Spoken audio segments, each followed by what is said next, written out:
রাজাবাজারে ম্যানহোলে manhole থেকে উদ্ধার পচা গলা দেহ দেখে মাসখানেক আগে মৃত্যু হয়েছে বলে অনুমান। পড়ে গিয়ে মৃত্যু নাকি খুন করে ম্যানহোলে দেহ ফেলে দেওয়া হয়েছে। দেহ ময়নাতদন্তে পাঠানো হয়েছে, তদন্ত করছে পুলিশ। আমাস্ট্রিট থানার অন্তর্গত কেশবচন্দ্র সেন স্ট্রিটে ম্যানহোল থেকে উদ্ধার পচা গলা দেহ। ইতিমধ্যে সেই ঘটনাস্থল পুলিশের তরফ থেকে কর্ডন করা হচ্ছে এবং যে প্লেস অফ অকুরেন্স সেখানে ঘিরে রাখা হয়েছে। পুলিশ সূত্রে জানা যাচ্ছে যে প্রায় 1 থেকে 1.5 মাসের পচা গলা দেহ এবং ম্যানহোলের ভেতর থেকে তা উদ্ধার করা হয়েছে। ম্যানহোলের ঢাকনাও বন্ধ ছিল।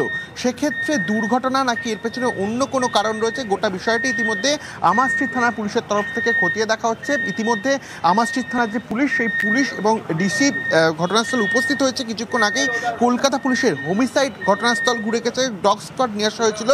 অর্থাৎ এটি নিছক একটি দুর্ঘটনা নাকি অন্য কোনো কারণ লুকিয়ে রয়েছে মৃত্যুর পেছনে, গোটা বিষয়টি কিন্তু খতিয়ে দেখা হচ্ছে। এখনো পর্যন্ত ব্যক্তির নাম পরিচয় জানা সম্ভব হয়নি, কিন্তু পুলিশের প্রাথমিক অনুমান 35 থেকে 40 বছরের কাছাকাছি বয়স হতে পারে এবং যুবকের দেহ উদ্ধার হয়েছে বলেই জানা যাচ্ছে।